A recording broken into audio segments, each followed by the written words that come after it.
Hi there, Tracy Crowder here, Splash Fabric. And I just wanted to show you a really quick thing that you can do with scraps, with leftovers. These are zipper pouches. Mine happen to be all long. You can make them shorter. You can make them little squares. You can make little tiny pouches. I made a bunch of long ones because I had long strips of fabric that were like 5 inches wide. 5 inches this way, left over. And I'm showing you in this video how you can sew them together using, you just put them back to back. You put them back to back with another fabric so you have some fun on the inside. And then they're lined so it doesn't matter if you spill. And you sew the zipper tape on all the way along, a long strip, and make all these bags lickety-split. Okay. Have fun sewing. What I want to do is make some of these cute little pouches, the stash pouch, and I'm going to teach you how to make the zipper. We set the zipper on here, and it's a continuous loop zipper, and we put the zipper pull on. So we'll use that for these.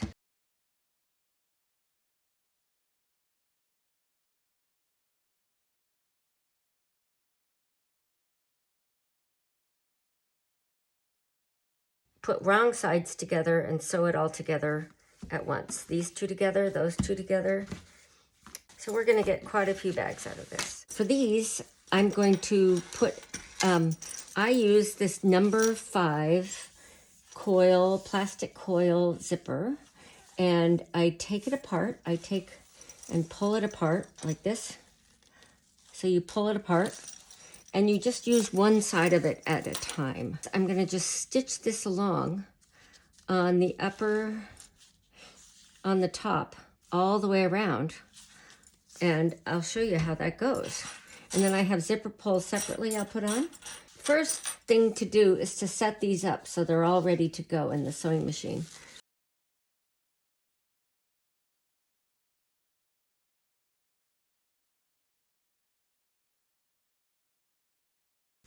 Let's see.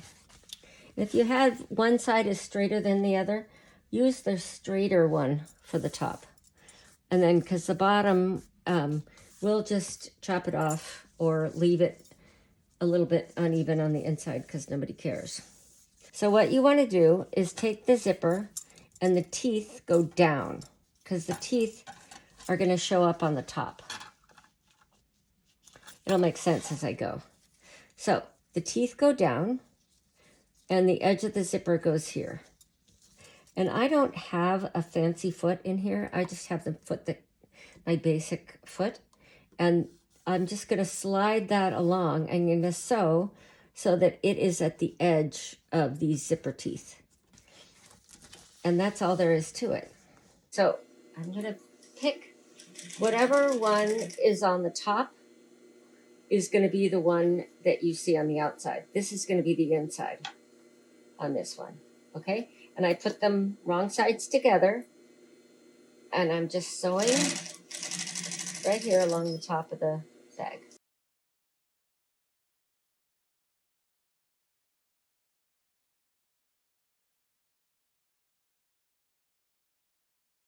I'm going to fold this zipper. You can't see it, but the stitching is right here. So I'm going to fold this zipper to the inside of the bag, and I'm going to top stitch all the way along on all of the bags at once. So let's see. There we go. And I like to keep the top stitching around the middle of this edge of the foot or close to the edge of the foot. I just want to make sure that it catches the selvage here and the back side of the zipper, or the bottom side of the zipper. I guess that's what it is. So here we go.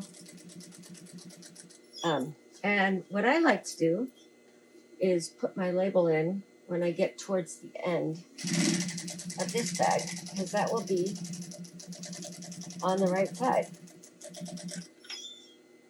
And that's where I like to put my label. If you've got a label, you can stick it in right here. A couple inches from the outside.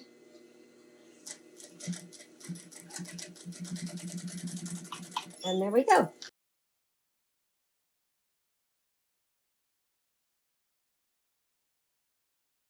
So there we have 1, 2, 3, 4, 5, 6 bags.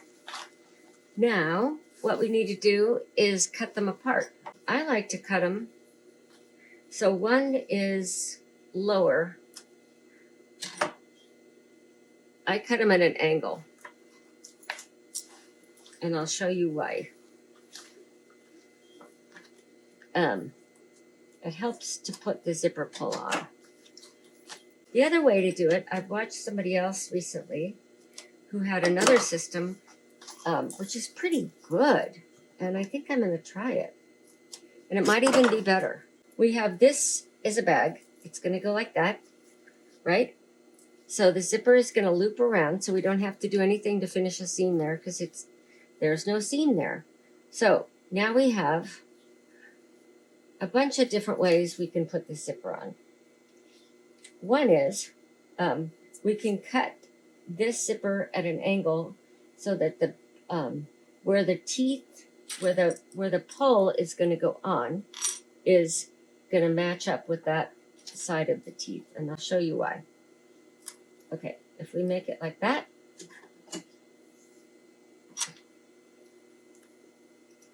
and then we take the zipper pull, and we put it with the tab side up, and the V shape is in the top, is in the front. See, that's flat on the back.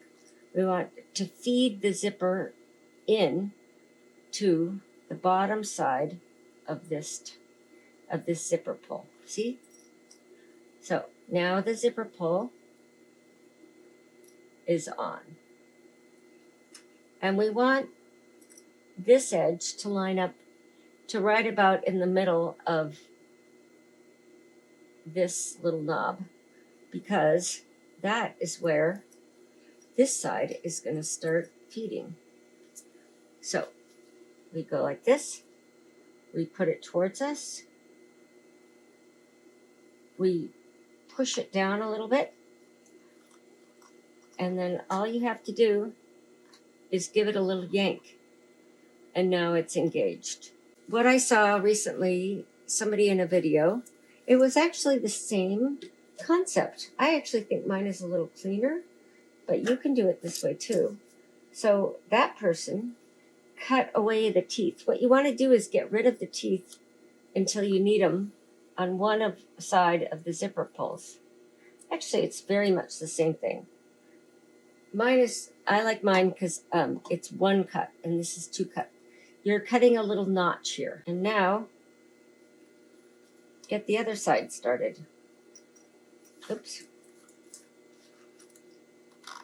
Like that. Very easy, really easy. Okay, either way, it's real easy. Okay, so don't be afraid of zippers. Now, keep going. Do all of them. Woohoo! We're rolling now. I like my way. Because it still leaves a tail that you can pull. You need to be able to pull that tail.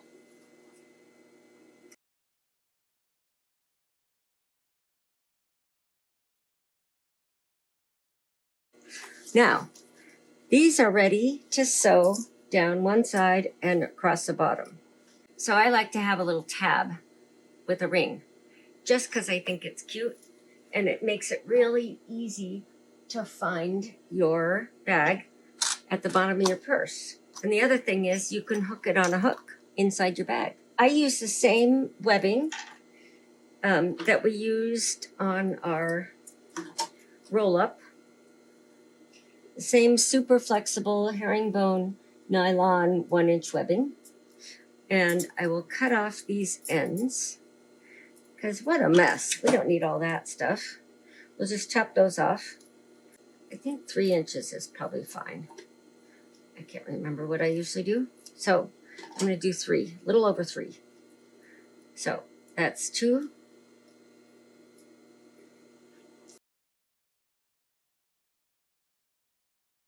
What you're going to want to do is fold this over and put this ring in there. Oh, that one didn't get melted. Actually, that's a good thing because I can show you if you fold them over, this is what we should have done. You can melt these both at once and you can kind of pinch them closed. Just don't burn your fingers. Now, what we want is to have 4 layers here that are pretty much lined up because we know the top is lined up. And because I'm going to start at this corner because I want this bag to end up square. And if I start at this side, it might not. We'll find out. We'll see what happens. So I'm using a seam allowance of 1/4 of an inch because then I don't have to do any more trimming. Now, when I get to this edge, this is this second side seam.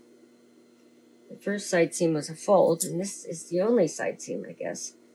I'm going to put this in here, and I'm putting it so that I can see it. And it's a little bit, it's like 1/2 inch down from the top of the zipper. Okay? And now I start at the bottom. You can clip or pin, whatever you want to do. I just do it by holding it. And I double stitch across where that tab is because I don't want it to pull out. Okay, and I double stitch also at the end of the zipper because I don't want it to pull out either. Okay, now this is a done bag. Done. So I will cut this off because I don't want more bulk in there than has to be there.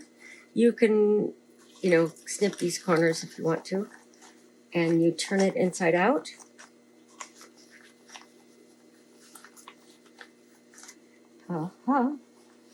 And that is it.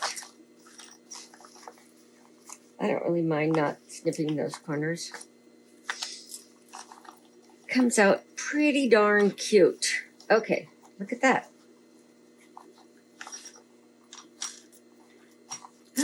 That's it. So this bottom has a seam, so you want to just make sure it's all the way out, folded flat there. And then you just pull that as far over as you can. And how cute is that?